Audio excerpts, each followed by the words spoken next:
한국 오픈도어 선교회가 오늘 2025 세계 기독교 박해 지수 월드 와치리스트를 발표했습니다. 권위주의 정권이 부상하고 있는 중앙아시아와 사하라 이남 아프리카, 내전 중인 국가들에서 기독교 박해가 꾸준히 증가하고 있는 것으로 나타났는데요.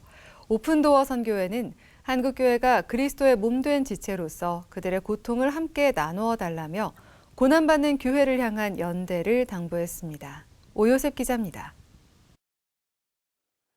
전 세계 고난받는 교회들의 현황을 공유하고 이들을 위해 함께 기도하는 자리가 마련됐습니다.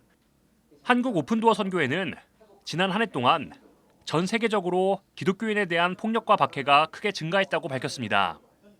2025 월드와치 리스트에 따르면 폭력과 살해 등 높은 수준의 박해에 직면한 기독교인들은 전년 대비 1,500만 명 증가해 78개 나라 3억 8천만 명입니다.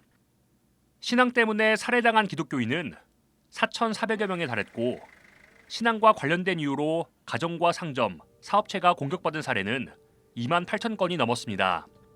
이번 조사에선 특별히 중앙아시아에서 독재 정권과 권위주의가 부상하면서 기독교 박해가 증가한 것으로 나타났습니다. 키르기즈스탄은 2021년 사디르 자파로프 대통령 취임 이후 돌 투척과 예배 습격 등 교회에 대한 폭력이 급증하며 2013년 이후 처음으로 상위 50위권에 들었습니다. 독재 정부가 강화되면서 교회 활동에 대한 폭력들이 증가하는데 교회를 공격하고 성도들을 감금하고 신앙을 부인하게 하는 이런 일들이 중앙아시아에 많이 발생되고 있다는 게 이제 현장 보고예요. 또 예멘과 미얀마, 수단 등 내전을 겪고 있는 나라에선 기독교인들이 집중적으로 부당한 피해에 노출되고 있는 것으로 조사됐습니다.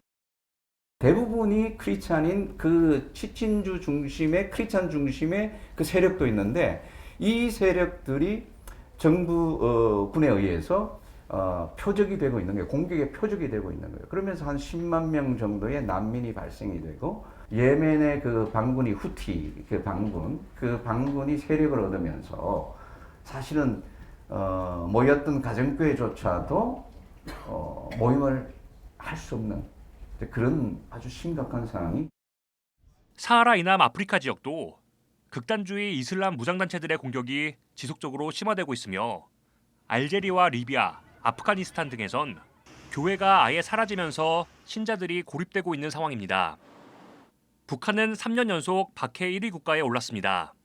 반면 인도네시아와 시리아, 콜롬비아의 경우 박해 상황이 호전된 것으로 나타났습니다.